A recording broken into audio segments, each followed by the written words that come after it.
他了，開睡。你好，歡迎來到畫家歷史電台。今天講的是三國最強狗王司馬懿。公元179年，河內溫縣孝敬里，一聲啼哭響起，三國第一代姬王司馬懿降生了。這一年，天下尚未徹底大亂，但東漢王朝早已爛到根裡。漢靈帝沉迷享樂，寵信宦官，甚至公開賣官鬻爵，朝堂烏煙瘴氣。黃巾起義還要等5年才爆發，可天下百姓早就被層層盤剝得活不下去，苦不堪言。司馬懿所在的河內司馬氏是東漢實打實的頂流名門望族，家底厚到離譜，綿延數百年的書香官宦世家，放到現在就是頂級豪門。先祖司馬養、秦末跟着項羽打天下，被封殷王，直接定都河內，相當於當地的土皇帝。高祖父司馬均官拜征西將軍，手握重兵，鎮守一方。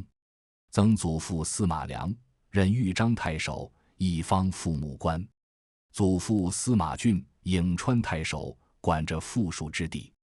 父親司馬防更厲害，官至京兆尹，相當於今天的京城最高長官，一輩子刚正不阿。更牛的是，曹操當年能以孝廉入仕，走上仕途，全靠司馬防舉薦。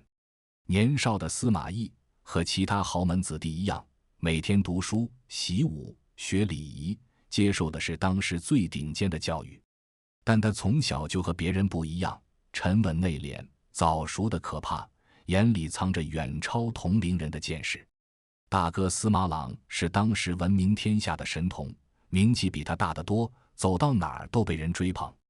可司馬懿從不急躁，從不攀比，只是安安靜靜讀書，冷眼看着天下風雲變幻，心裡早就有了自己的盤算。亂世的殘酷來得比他想象中更快，也更狠。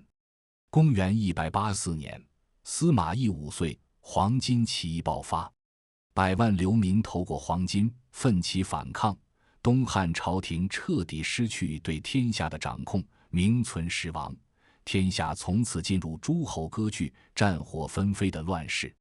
公元189年，司馬懿10歲，董卓帶着大軍闖入洛陽，廢少帝，立獻帝，還縱火焚燒洛陽城，奸淫擄掠，天下徹底分崩離析，亂成了一鍋粥。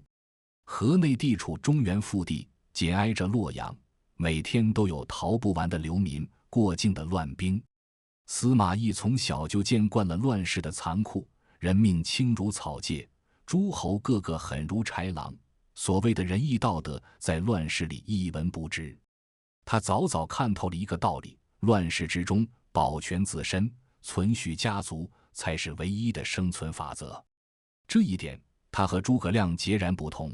諸葛亮一生以興復漢室為初心，心懷天下，而司馬懿從一開始就很清醒，他所求的從來不是什麼理想抱負，只是在亂世中站穩腳跟，保全家族，闖出一番屬於自己的功業。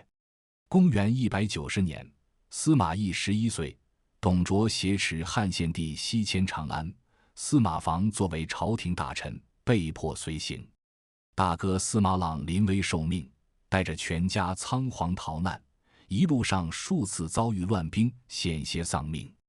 司馬懿跟着兄長顛沛流離，吃盡了苦頭，也更深刻地明白，低調隱忍，韜光養晦，才是亂世裡最穩妥的保命術。鋒芒太露，只會死得更快。除了心智早熟，少年司馬懿的相貌和气度也異於常人。《晉書·宣帝紀》明確記載，他生有鷹視狼顧之相。通俗點說，就是目光像老鷹一樣銳利，能看透人心。回頭的時候，身體一動不動，頭顱卻能回轉近180度，像狼一樣警惕陰冷。在古代相法裡，鷹視狼顧之人胸有大志，不甘久居人下，天生就有一股狠劲和野心。這也是後來曹操掌權後始終對他心存忌憚，不敢重用的原因之一。但此時的司馬懿還只是一個深藏鋒芒的豪門少年。他不張揚，不狂妄，不惹是非，默默讀書攒才學，悄悄修煉城府，像一頭蟄伏的狼，靜靜等待屬於自己的時機，等待一個能讓他一鳴驚人的時刻。公元201年，司馬懿22歲。這一年，他人生中第一個名場面正式上演。第一次裝病，憑一己之力制騙曹操。公元201年，曹操已經打贏官渡之戰，把袁紹主力已過端了，徹底坐穩北方霸主之位，官拜司空。人紅是非多，曹操聽說河內司馬家的老二司馬懿才華出眾，名聲越來越響，是個難得的奇才，當即派人去徵辟他，想把他拉到自己府中幹活，為自己所用。換作普通人，這簡直是天上掉餡餅。曹操當時可是北方最有權勢的諸侯，跟着他混，前途無量。可司馬懿偏不，他直接拒絕了曹操的徵辟，不是不想當官，而是他太清醒，太能忍，根本不願過早站队。一是曹操是宦官曹腾的孫子，在当時的世家大族眼裡出身不體面，司馬懿身為頂級名门之後，打心底裡還有幾分不屑，不願屈尊依附。二是曹操雖贏了官渡，但北方還沒完全統一，天下依舊亂糟糟，司馬懿不想把整個司馬家族的命運賭在曹操一個人身上。三是他太懂曹操的性子，多疑、狠戾，对不听話、有异心的人從來不會手軟，一旦投靠，日後稍有不慎就是殺身之禍。可曹操的脾氣世人皆知，我親自徵辟你，你不來就是不給我面子，應拒必死無疑。司馬懿思來想去，想出了一個萬全之策，裝病，而且裝的是不治之症，風痹，也就是我們現在說的中風，半身不遂，臥床不起，生活不能自理，連抬手吃飯都做不到，根本沒法當官理政。司馬懿的演技堪稱頂尖，整日躺在床上一動不動，手腳僵硬，眼神呆滯，吃喝拉撒全靠家人伺候，一舉一動都和真的中風病人一模一樣，連家裡人都快信了，毫無破绽。可曹操是誰？亂世奸雄，多疑到骨子裡。他根本不信司馬懿是真病，心裡暗存，這小子肯定是故意躲着我。為了試探真假，曹操玩了一手狠的，偷偷派了一名刺客，半夜潛入司馬家，近距離探查。刺客悄無聲息摸進司馬懿的卧室，屋裡漆黑一片，只見司馬懿直挺挺地躺在床上，紋絲不動，像個死人一樣。刺客拔出刀，慢慢湊過去，刀刃懸在司馬懿的脖子上，假裝要砍下去，就想看看他是不是裝的。換作普通人，早就嚇得魂飛魄散，跳起來躲閃了。可司馬懿全程眼睛都不眨一下，身體沒有絲毫晃動，連呼吸都保持平穩，任由刀刃貼着自己的脖子，仿佛真的失去了所有知覺，徹底癱瘓在床。刺客見狀，徹底放下心來，果然是真癱了，不是裝的。回去後如實稟報曹操，曹操這才信以為真，暫時放過了司馬懿。這一裝就是整整7年。很多人以為這7年司馬懿是在躺平擺爛混日子，其實不然，他只是在蟄伏憋大招，天天臥床裝病，暗地裡卻一刻没閒着，默默觀察天下大事，等待最佳時機，看曹操徹底穩固北方，平定烏桓，掃平袁紹殘餘勢力，甚至拿下荊州。看曹操的勢力越來越大，逐漸成為天下第一諸侯，無人能與之抗衡。也看自己的家族在河內的處境越來越需要曹操的庇護，才能安穩存續下去。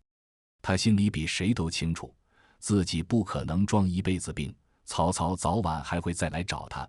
他要做的就是在合適的時機，體面的病癒出山。公元208年，司馬懿29歲，曹操已經官拜丞相，徹底統一北方，正準備揮師南下，奪取荊州，一統天下，氣勢如虹。曹操突然想起了那個裝病的司馬懿，隨口問手下：“那個河內司馬家的小子，自稱中風的司馬懿，病好了沒有？”手下人趕緊稟報：“回丞相，他好像已經好了，能正常走路活動，和正常人沒兩樣了。”曹操當場勃然大怒，拍案而起：“好你個司馬懿，竟敢騙了我7年，耍我玩是吧？”隨後曹操下了死命令，再去征辟司馬懿，任命他為文學院，並且吩咐使者，要是他再磨磨蹭蹭、推諉不前，不肯來任職，就直接把他抓起來，關進大牢治罪。司馬懿深知曹操說到做到，狠起來连自己人都殺，心中充滿畏懼，再也不敢裝病，只能放棄偽裝，乖乖出山，接受曹操的任命。29歲的司馬懿結束了長達7年的裝病生涯，正式踏入曹魏官場，出任文學院，隸屬丞相府，主要負責輔佐丞相處理文書、校勘典籍，監管禮儀教化，官職不算高，但卻是他崛起的第一步。這一次他不再藏鋒芒、裝無能，而是徹底切換模式，低調做人，勤懇幹事，把曹操伺候得服服帖帖，主打一個聽話、忠心、有才華。他太懂曹操的軟肋，曹操多疑，他就處處表現得忠心耿耿，毫無二心；曹操惜才，他就適時展現自己的才華，偶爾出謀劃策，點到即止。曹操厭惡狂妄自大之人，他就始終夾着尾巴做人，從不張揚炫耀，收斂所有鋒芒。後來曹操見他是可靠，才華出眾，便讓他陪伴曹丕讀書。這可是千載難逢的機會，司馬懿一眼就抓住了。他盡心輔佐曹丕，無微不至，全力拉攏討好，不管曹丕有什麼需求，他都提前想到，做好，一步步成為曹丕最信任、最核心的心腹忠臣。他早已看透全局，曹操年事已高，活不了多久，未來曹魏的天下終究是曹丕的。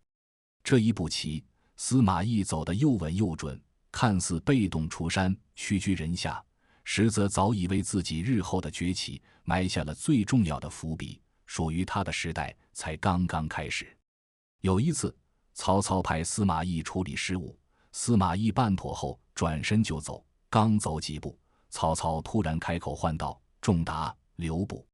就是這一聲呼喚，讓司馬懿下意識露出了標誌性的狼顧之態，身軀紋絲不動，頭顱徑直回轉近180度，那雙眼睛銳利如鷹，直直看向曹操，自帶一股陰冷狠勁。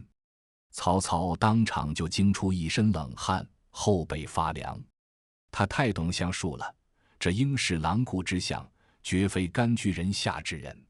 事後，曹操特意找到曹丕，嚴肅告誡他：司馬懿這小子絕對不甘心當臣子，將來必定會插手我們曹家的掌權大事，你一定要防着他。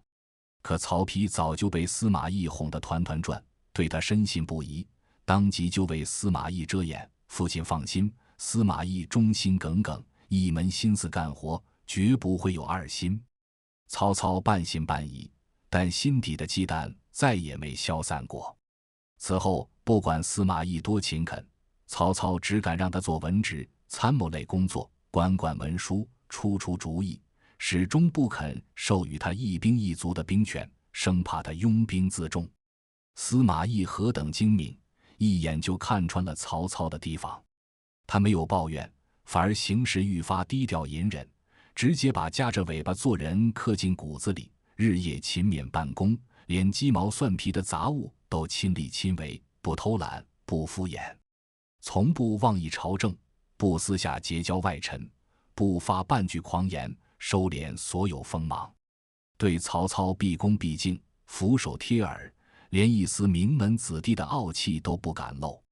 曹操雞蛋裡挑骨頭，也找不出他半點過錯，只得暫時按下心底的戒心，任由他留在身邊做事。這就是司馬懿的智慧，你防我，我便忍，忍到你無懈可擊，忍到屬於我的時機到來。公元215年，曹操率軍征討漢中張魯，司馬懿以主簿的身份隨軍出征。張魯實力薄弱，根本扛不住曹操的大軍，沒多久就開城投降。曹操順利拿下漢中。漢中是益州的門戶，相當於蜀漢的大門，而此時劉備剛奪取益州沒多久，根基未穩，人心渙散，正是最脆弱的時候。司馬懿當場就向曹操獻上滅蜀奇策，字字懇切，句句精準。劉備靠欺詐奪取劉璋的益州，蜀地百姓還沒真心歸附他，如今他又帶兵遠去爭奪江陵，這簡直是天賜良機。我軍剛拿下漢中，益州上下震動，趁勢出兵攻打，劉備的勢力必定瞬間土崩瓦解。這是三國史上最令人惋惜的戰機。要是曹操聽了司馬懿的話，趁勢入蜀，劉備根本沒機會建立蜀漢，三國鼎立的格局直接就不存在了。曹操或許早就一統天下了。可誰能料到，此時的曹操早已沒了當年官渡之戰的銳氣，變得保守又貪心不足，留下一句千古名言：人苦無足，既得隴，復欲得蜀。意思就是人啊，不能貪心不足，既然已經得到了漢中，何必還要貪圖益州呢？隨後曹操直接下令退兵，白白浪費了這絕佳的滅蜀機會。後來劉備抓住這個空隙，全力奪取漢中，還晉為漢中王，徹底站穩腳跟。而司馬懿看着曹操執意退兵，沒有半句爭辯，沒有一絲怨言，默默記在心裡，領導不聽勸諫，不必執拗，順從聽命才是保命上策。公元219年，關羽發動襄樊之戰，水淹七軍，生擒於禁，斬殺龐德，威名震動整個華夏。曹操驚恐之下，一度打算遷都，躲避關羽的鋒芒。滿朝文武束手無策，個個慌得不行。就在這危急關頭，司馬懿和蔣濟一同站了出來，獻上破局良策，一語點醒夢中人。於禁的大軍是被洪水打敗的，不是守城不利，對國家大局沒有太大損失。劉備和孫權看似是盟友，實則面和心不和，外親內疏。關羽現在勢不可擋，得意忘形，孫權心裡肯定不甘心，極度的發狂。我們可以派人去勸說孫權偷襲關羽的後方，再許諾割讓江南之地，冊封他。這樣一來，樊城之圍自然就解除了。曹操聽完，當場拍案叫絕，立刻派人出使東吳，依計行事。果不其然，孫權早就看關羽不順眼，當即派呂蒙率軍玩了一手白衣渡江，偷襲荊州。關羽腹背受敵，兵敗如山倒，最終敗走麥城，被東吳擒殺。樊城之圍徹底解除，曹魏的危局被司馬懿一語挽救。這一計不僅救了曹魏，還徹底瓦解了孫劉聯盟，讓兩大對手反目成仇，盡顯司馬懿頂級的戰略眼光和權謀智慧。可即便如此，曹操依舊對他心存忌憚，賞識他的才華，卻始終不肯授予他兵權。司馬懿還在繼續熬。公元220年正月，一代奸雄曹操病逝於洛陽，享年66歲。曹操一死，曹魏集團瞬間陷入混亂。曹丕遠在鄴城，洛陽城內軍心不穩，曹植、曹彰等人暗藏爭權之心，稍有不慎就會爆發內亂，曹魏基業可能毀於一旦。危急時刻，司馬懿挺身而出，參與主持曹操的喪事，一邊穩定洛陽的人心和軍紀，一邊和群臣一同派遣使者火速趕往鄴城，迎接曹丕趕赴洛陽繼位，全城穩紮穩打，防範一切叛亂可能。曹丕順利繼承魏王之位後，對司馬懿感激涕零。畢竟在自己最危難、最需要支持的時候，是司馬懿始終站在自己身邊。曹丕當即重用司馬懿，任命他為丞相長史，也就是丞相府的副手，總揽政務，權位大幅提升。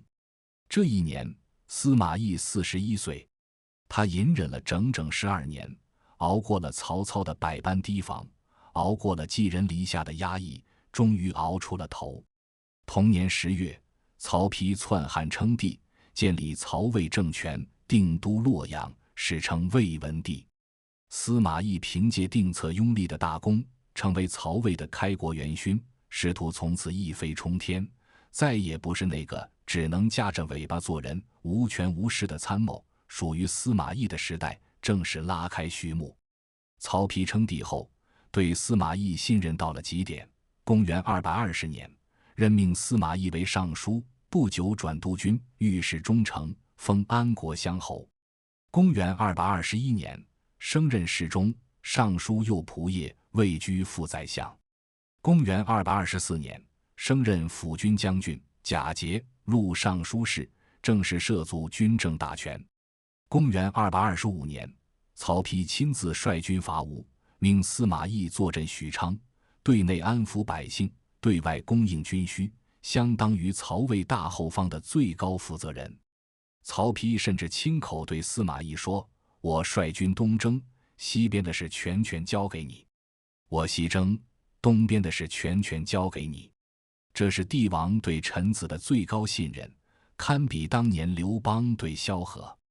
司馬懿也沒有辜負曹丕，將後方治理得井井有條，大力發展農業，興修水利，國庫糧食充盈，整頓吏治，嚴懲貪腐，官場風氣清明，源源不斷籌集糧草，保障前線軍需。曹丕在外征戰，從不用擔心後勤問題。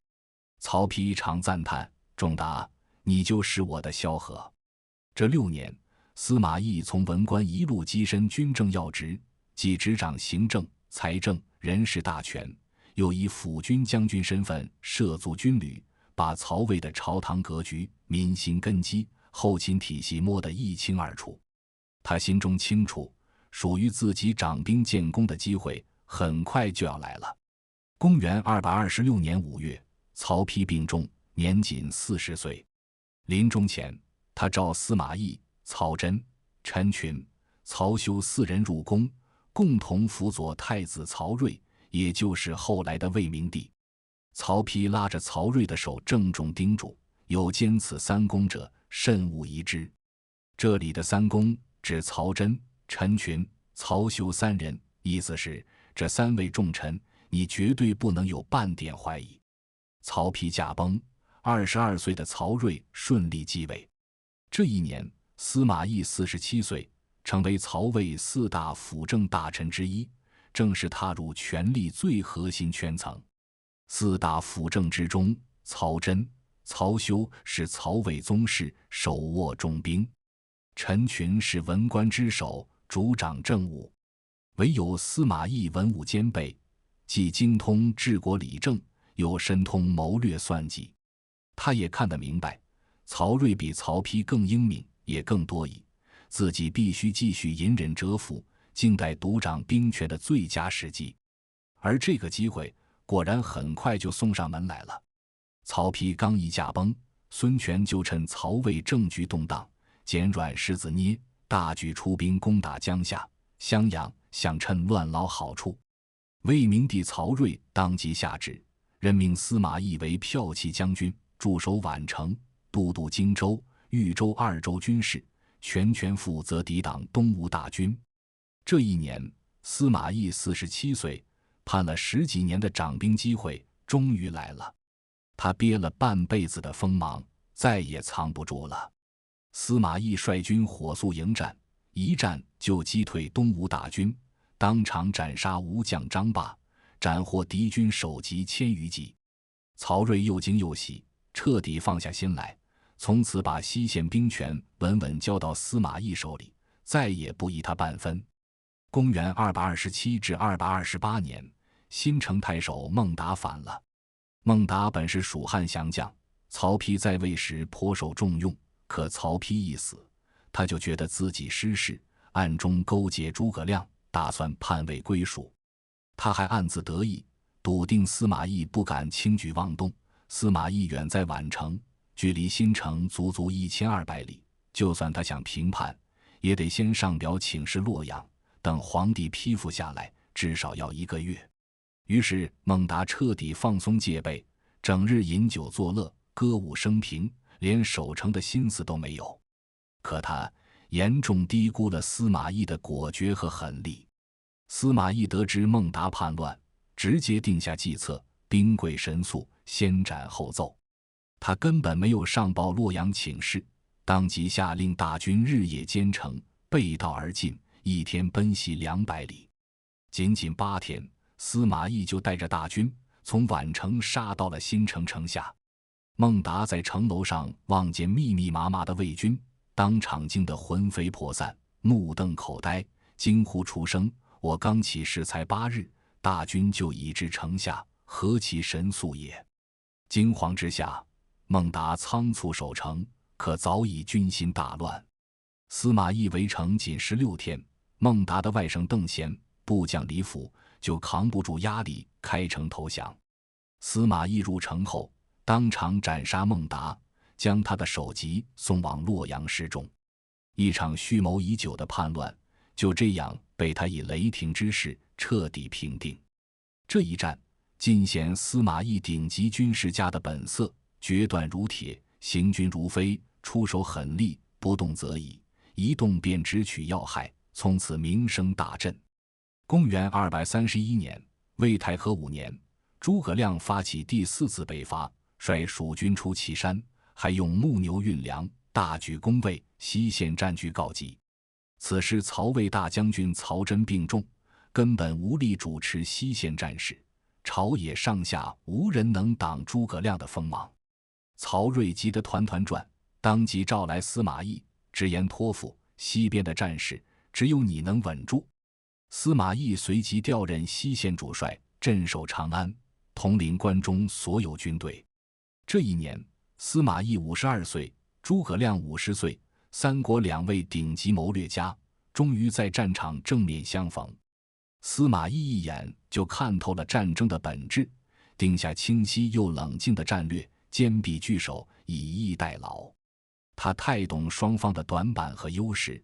蜀漢國力弱小，糧草運輸艱難，最想速戰速決。而曹魏國力雄厚，補給充足，耗得起，拖得起，持久戰將蜀漢拖垮，才是最穩妥、最低風險的贏法。於是，無論蜀軍如何叫陣、挑釁，甚至用各種方式羞辱，司馬懿都穩坐釣魚台，始終堅守營壘，絕不貿然出兵決戰。任你百般叫囂，我自紋絲不動。果然，沒過多久，諸葛亮就撐不住了。蜀軍糧草耗盡，加之後方李嚴督糧失職，還假傳後主劉禪的旨意，逼諸葛亮撤軍。諸葛亮無奈，只能率軍撤退。司馬懿見狀，命大將張合率軍追擊，可張合孤軍深入，在木門鼓中了蜀軍的埋伏，中箭身亡。這是司馬懿與諸葛亮的第一次正面較量，他沒有靠一場大勝彰顯實力，卻用不戰而拖垮敵軍的方式，穩住了西線戰局，守住了曹魏的疆土。他不是畏懼諸葛亮，而是明白打贏不是目的，以最小的代價、最低的風險取勝，才是最高明的戰略。這就是司馬懿的謀略，隱忍之下全是清醒和算計。公元234年，五丈原的秋風裡，兩大頂級謀略家迎來宿命終局。這一年，諸葛亮54歲，已是油盡燈枯；司馬懿55歲，隱忍半生，鋒芒正盛。經過3年休整備戰，諸葛亮傾盡蜀漢國力，率數萬大軍出斜谷，屯兵五丈原，發動了自己人生中第5次，也是最後一次北伐。他知道，這是他最後的機會，是興復漢室的最後希望。這一次，諸葛亮拼盡了全力，做好了大持久戰的一切準備，用流馬運糧，徹底解決蜀道難、運糧難的致命短板，下令分兵屯田，讓蜀軍士兵和渭水岸邊的百姓一起耕種，自給自足，打算就地扎根和司馬懿耗到底。可他面對的是最懂他也最能忍的司馬懿。司馬懿依舊沿用自己的制胜法寶，坚壁拒守，打死不出戰。一場三国最頂級的拉扯戰就此上演。諸葛亮每日派人到魏軍大營前叫陣、辱罵，逼司馬懿出戰。蜀軍甚至在魏軍大營旁邊安心耕種，炊煙裊裊，一副長期駐紮的樣子。司馬懿卻視而不見，紋絲不動。蜀軍求戰不得，憋屈不已。魏軍眾將更是怒火中燒，個個請戰，嘲諷司馬懿畏懼諸葛亮，丟盡曹魏的臉面。司馬懿假意震怒，派人快馬奔赴洛陽，給曹睿上表，請求皇帝批准他出戰。他這哪裡是想出戰，分明是做戲給手下将士看，堵上眾人的嘴。魏明帝曹睿何等精明，一眼就看穿了司馬懿的心思，當即下旨不准出戰，敢擅自出兵者斬。為了徹底穩住軍心，制止諸將請戰，曹睿還派大臣辛毗手持天子符節趕赴魏軍大營，只要有人再敢請戰，就以軍命嚴厲制止。諸葛亮得知此事後，長嘆一聲，一語道破真相：司馬懿本來就沒心思交戰，假意請戰，不過是做樣子給手下看。將軍在外，軍命可以有所不受，他要是真有本事打敗我，何必千里迢迢去洛陽請命呢？這一刻，諸葛亮心中徹底絕望了。他耗不過國力雄厚的曹魏，拖不住隱忍如磐石的司馬懿，而自己的身體早已被常年操勞掏空，日漸衰頹，再也撐不起這場持久戰了。8月，秋風蕭瑟，渭水岸邊草木枯黃，寒意浸透蜀軍大營。54歲的諸葛亮在五丈原的軍帳中耗盡了最後一口氣，溘然長逝。蜀軍將士悲痛欲絕，卻遵照諸葛亮的遺囑，密不發喪，全軍井然有序，緩緩向西撤退。司馬懿得知蜀軍撤退，當即率軍追擊，可遠遠望見蜀軍陣型齊整，旗幟不亂，心中頓時起疑，這會不會是諸葛亮設下的誘敵之計？他這輩子最忌憚諸葛亮的謀略，不敢貿然前進，只能下令停止追擊，眼睜睜看着蜀軍遠去。這就是後世流傳千古的典故“死諸葛，走生仲達”。直到後來，司馬懿確認諸葛亮的死訊確鑿無誤，才敢親自來到蜀軍遺留的營壘查看。只見營寨排布錯落有致，糧草倉儲，兵器部署，每一處都精密嚴謹，法度井然，處處彰顯着諸葛亮的軍事才華。司馬懿站在空蕩蕩的五丈原上，沉默了許久，最終發出一聲由衷的慨嘆：“天下奇才也。”這是來自一生對手的最高讚譽，沒有嫉妒，沒有不甘，只有徹徹底底的折服。五丈原一戰，司馬懿未放一箭，未打一仗，僅憑一份清醒和極致的隱忍，就拖垮了一生的對手，贏得了最終的勝利，也讓曹魏西線邊境徹底安穩。他用一生證明了一個道理：亂世之中，鋒芒畢露者易折，隱忍清醒者長存。所謂勝，從來不是逞一時之快，而是誰能笑到最後，誰才是真正的贏家。經此一戰，司馬懿的軍功與威望攀上了人生巔峰。那個當年裝病7年，夾着尾巴做人的世家子弟，終於成為手握重兵、運籌帷幄的曹魏頂梁柱。屬於他的時代才剛剛迎來高光。自從五丈原熬死諸葛亮，魏明帝曹睿徹底沒了後顧之憂，漸漸懈怠政事，一門心思大修宮殿，沉迷享樂，把朝政拋到九霄雲外。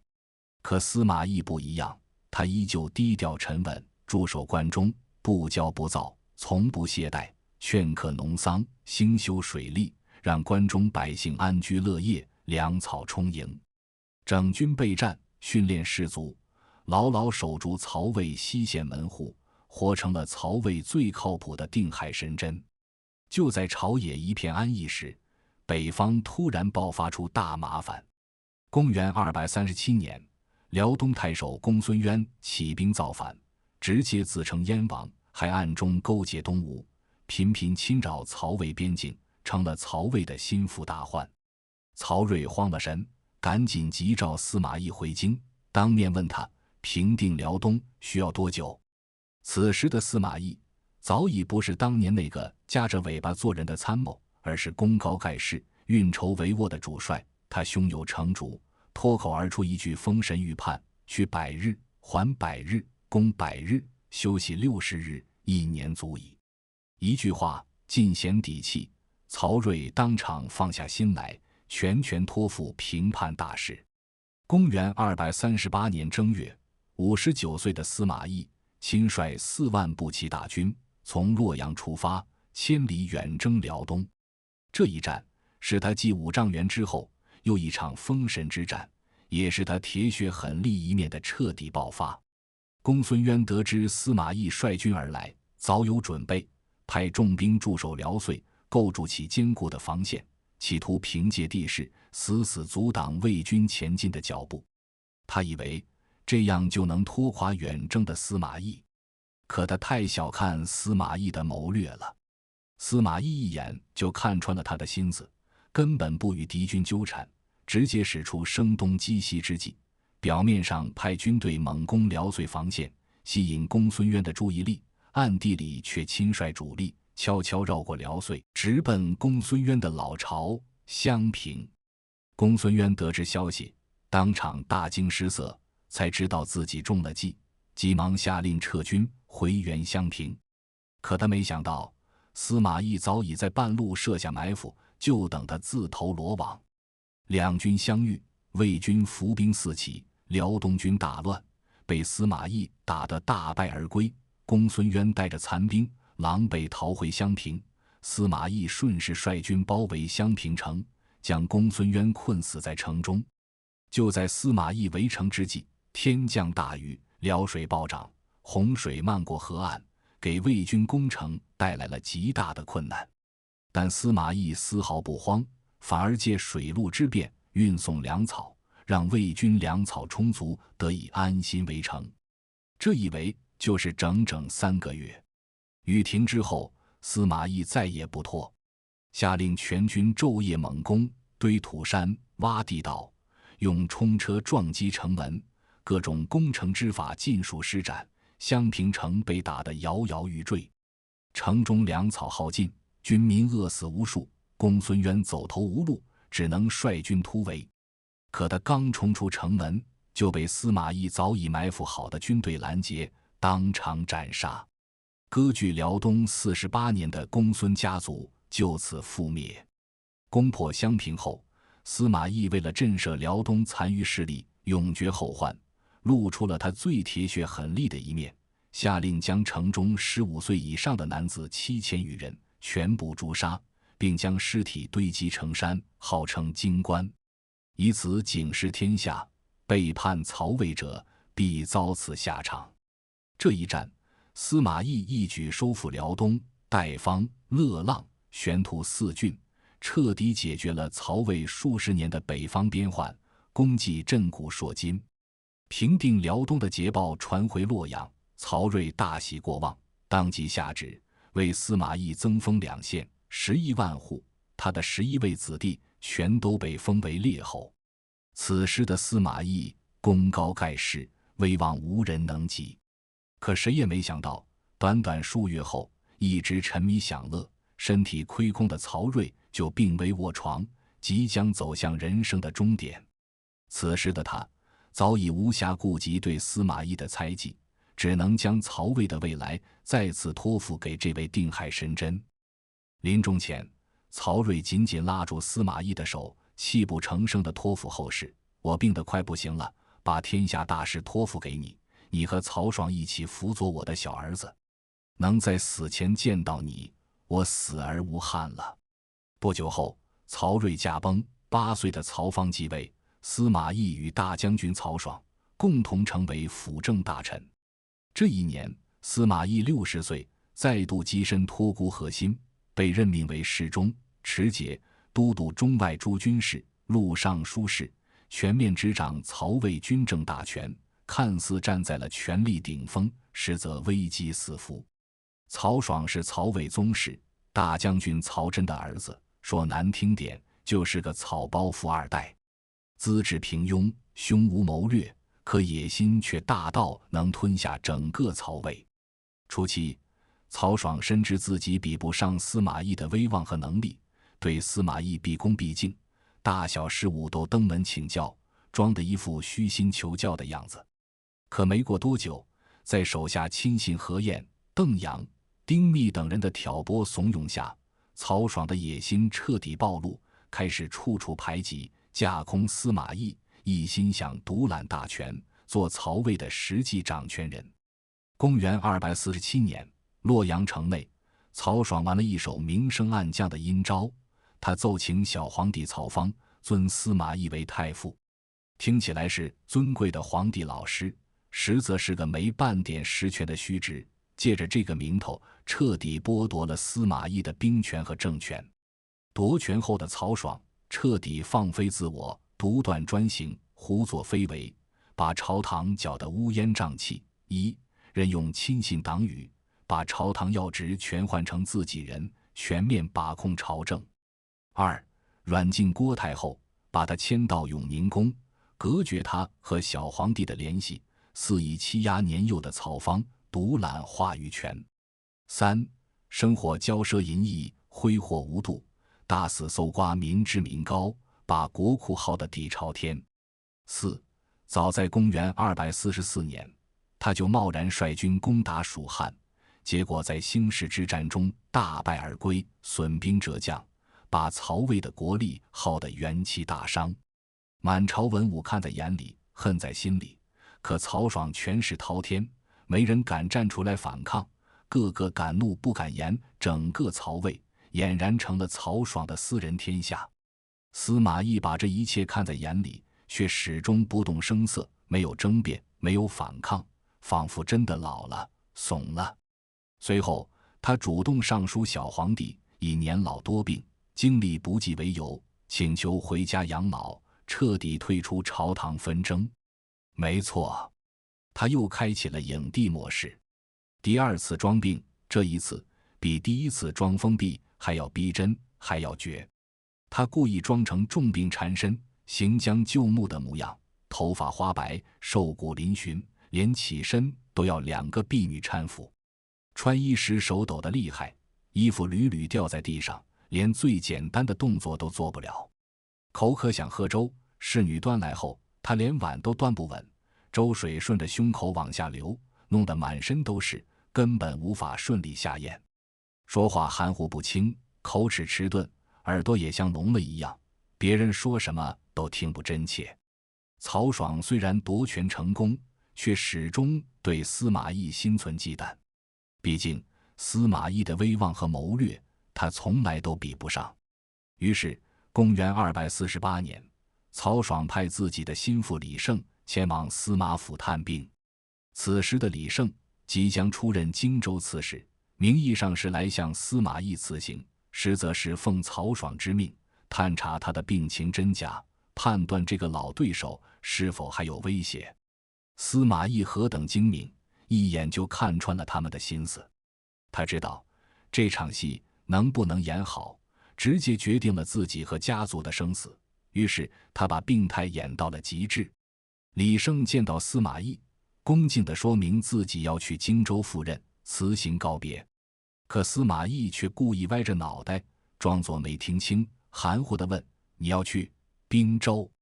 李勝連忙糾正：“是荊州，不是兵州。”司馬懿又假意聽懂，拉着李勝的手，老淚縱橫，苦苦哀求：“我老了，時日無多，身子骨也不行了，我的幾個兒子以後就托付給你多照看了，拜托你了。”李勝看着眼前這個瘦骨嶙峋、氣若游絲、神志不清，連荊州和兵州都分不清的司馬懿，心中徹底篤定，此人早已油盡燈枯，和死人沒什麼兩樣，根本翻不起什麼風浪。他回去後，急忙向曹爽稟報，語氣裡滿是不屑。司馬懿只剩最後一口氣了，神志都不清醒了，根本不值得我們提防。曹爽聽聞，大喜過望，心中的最後一絲戒備徹底烟消雲散。他萬萬沒有想到，自己竟然被司馬懿的演技騙得團團轉，更不知道自己早已一步步走進了司馬懿布下的死亡陷阱。沒人知道，司馬懿根本沒有真正養老，更沒有油盡燈枯。他在家中暗中培養了3000死士，這些人身手矯健，忠心耿耿，只聽司馬懿一人号令。同時，他暗中聯絡被曹爽排擠的老臣，整頓親信，積蓄力量，一舉一動都在為奪回大權做準備。他看似閉門不出，重病纏身，實則一直在默默觀察朝堂局勢，等待一個最佳時機，一個能一擊致命，徹底鏟除曹爽，改寫曹魏命運的時機。而這個時機並沒有讓他等太久。不久後，一場震驚曹魏朝野、徹底改寫歷史走向的政變即將爆發，那就是高平陵之變。公元249年正月甲午日，魏帝曹芳率領文武百官前往洛陽城南的高平陵，祭拜魏明帝曹睿的陵墓。曹爽帶着弟弟曹熙、曹訓、曹偃以及朝中核心親信全部隨行陪同，洛陽城瞬間陷入全力真空、防衛空虛的狀態。整座洛陽城還沉浸在新年的氛圍之中，無人料到，一場將徹底改寫三國歷史走向的政變已在暗中箭在弦上。71歲的司馬懿瞬間從病榻上的垂死老翁一躍而起，精神矍鑠，目光銳利如鷹，哪裡還有半分病態？他披甲上馬，召集暗中培養的3000死士，以雷霆之勢發動政變，控制洛陽所有城門，緊閉城門，禁止出入，占領國家武庫，分發兵器，武裝軍隊，控制洛水浮橋，切斷曹爽一行回城的退路。入宮拜見郭太后，奏請下詔廢除曹爽。遣使向高平陵的皇帝曹芳上奏，逐條列舉曹爽禍亂朝政的罪狀，逼迫曹爽交出兵權。短短時間內，整個洛陽城盡在司馬懿掌控之中。曹爽在高平陵得知政變消息，當場嚇得手足無措。他的謀士桓範冒險逃出洛陽，趕到高平陵，獻上唯一生路，立即帶着皇帝前往許昌，以天子之名召集天下兵馬，討伐司馬懿。可曹爽怯懦無能，貪戀富貴，在營中猶豫了整整一夜，最終做出了最愚蠢的決定，放棄抵抗，交出兵權，向司馬懿投降。他還天真的以為司馬懿只是想要權力，不會趕盡殺絕，自己即便失權，也能做個安享富貴的富家翁。他徹底低估了司馬懿的鐵血與狠辣。司馬懿假意許諾，只要交出兵權，便保他全家平安，榮華富貴。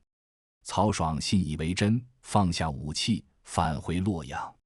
可他剛一回城，司馬懿便立刻翻臉，下令將曹爽、曹熙、曹訓以及何晏、鄧陽、丁密、李勝等所有曹爽黨羽全部抓捕入獄，以滅三族。這場清算牽連數千人，洛陽城一時間血流成河。自此，曹魏的軍政大權徹底落入司馬懿手中，皇帝曹芳淪為傀儡，曹氏宗室再無制衡司馬氏的力量。隱忍10年，71歲的司馬懿一招翻盤，一擊致命，成為曹魏真正的掌權者。這就是司馬懿的人生哲學：隱忍待時，不動則已，一動則定乾坤。高平陵之變後，司馬懿憑借定策之功，被朝廷授予戰敗不明、入朝不趨、諫履上殿的殊榮，又被冊封為安平郡公，躋身曹魏權臣之巔，享有當朝最高禮遇。面對這份極致榮寵，司馬懿始終保持清醒，堅決推辭。丞相之職，安平郡公之爵，臣不敢受。他深知樹大招風的道理，即便大權在握，也依舊堅守低調隱忍。唯有如此，才能為司馬家族長久立足鋪路。此後2年，司馬懿步步為營，做了3件事，徹底為西晉建國掃清障礙。一是清洗曹魏宗室，將曹氏諸王全部囚禁於鄴城，禁止他們出入府邸，結交外臣，剝奪所有軍政權力，徹底鏟除曹氏宗室的反抗力量。二是平定王陵叛亂，太尉王陵不滿司馬懿專權，暗中擁立楚王曹彪謀反。73歲高齡的司馬懿不顧病體，親自率軍出征，迅速平定叛亂，誅殺王陵、曹彪，以滅王陵3族，進一步震懾朝野。三是提拔司馬子弟，將司馬師、司馬昭、司馬孚等家族子弟尽數安插在軍政要職上，讓他們分別掌握兵權、政權。司馬家族從此成為曹魏無可撼動的第一家族，朝野上下再無敢與之抗衡的力量。公元251年6月，司馬懿病重，常年的隱忍與征戰耗盡了他的心力，他常常夢見被自己誅殺的賈逵、王陵前來索命，終日心神不寧，寢食難安。8月，司馬懿病逝於洛陽府邸，享年73歲，遺體葬於河陰首陽山，完全遵照他的臨終遺言操辦。他的遺言字字懇切，盡顯隱忍與遠見。喪事從簡，不豎碑，不封墳，不設置陪葬的明器，子孫不得為他守靈，不得與他合葬，避免過於張揚。叮囑子弟繼續輔佐曹魏皇帝，暗中穩固司馬家族的權力，切勿急於求成。司馬懿去世後，魏帝曹芳追諡他為文真公，後改諡為宣文侯。多年後，他的孫子司馬炎篡位稱帝，建立西晉，追尊司馬懿為宣皇帝，廟號高祖，以此感念他為司馬家族奠定的100年基業。司馬懿的一生就此落幕。他終其一生從未稱帝，卻以70餘年的隱忍與謀劃，為司馬家族鋪好了所有道路。兒子司馬師、司馬昭先後執掌曹魏大權，鞏固家族勢力。孫子司馬炎最終完成篡位大業，建立西晉，結束了三國紛爭近100年的亂世，一統天下。司馬懿用一生的隱忍與狠戾，不是為了自己登基稱帝，而是為整個司馬家族撬開了一統天下的大門，成為西晉王朝真正的奠基者。他是三國最能隱忍的人，裝病2次，隱忍10年，熬死所有對手，笑到最後。他是頂級軍事家，平孟達，拒諸葛，定遼東，一生幾乎沒敗過。他是亂世務實者，他的治國、治軍、屯田、水利，讓曹魏百姓安居樂業。他是狠辣的政治家，對敵人斬草除根，誅滅3族，鐵血無情，這是亂世的生存法則。千年以來，很多人罵司馬懿是奸臣、竊國大盜，但在三國亂世裡，仁義道德換不來生存，權力實力才是硬道理。司馬懿的一生告訴我們一個最樸素的道理：在亂世裡，活下來是本事，忍下來是智慧，笑到最後是贏家。